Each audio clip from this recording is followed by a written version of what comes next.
October 7, a day of terror when Hamas attacked Israel, and that attack resulted in one of the most horrific wars. While everyone was hoping that US proposed ceasefire agreement can be accepted by both Israel and Hamas, and this will end the Israel-Hamas war. But it's a bad news for the entire world. US President Joe Biden on Thursday said that Hamas is not accepting a ceasefire and hostage release deal for Gaza to work out in near future. Now let's first understand what is this particular deal about. Now this deal is divided into 3 phases. In the first phase, there is going to be a temporary ceasefire till 6 weeks. Here there is going to be exchange of the hostages. From one end, Israel is going to release hundreds of Palestinian prisoners, and at the other end, Hamas is going to release the elderly, women and the injured. With this, 608 trucks are going to be there in Gaza. Then we hop on to the second phase. In the second phase, there are going to be talks of the permanent ceasefire. Now we hop on to the second phase. In the second phase, there is going to be talks of permanent ceasefire.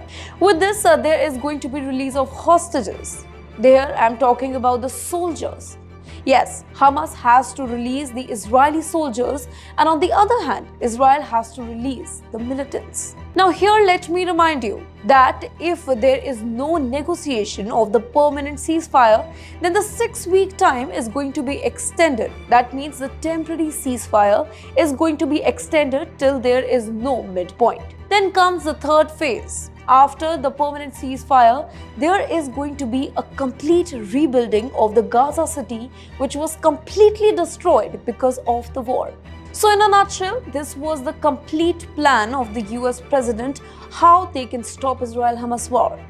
Now, Biden has said that Hamas needs to take into consideration Israel's US-backed proposal on the table. The US president, who is currently attending a G7 summit, said that international leaders gathered in Italy has discussed the ceasefire. But when asked by reporters about the truce deal, the deal that I just spoke about to be finalized soon, then Biden replied, "No," adding, "I haven't lost hope, but it's going to be really tough."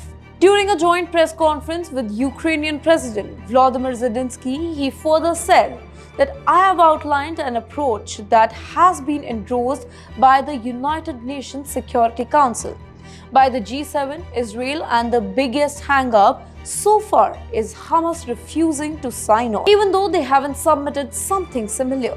He further said that he remains committed to pushing for the two sides to come together on the 3-phase deal. Here, let me remind you that negotiators from the US, Egypt, and Qatar have tried several times for months to mediate a ceasefire in the conflict and free hostages taken from Israel in October.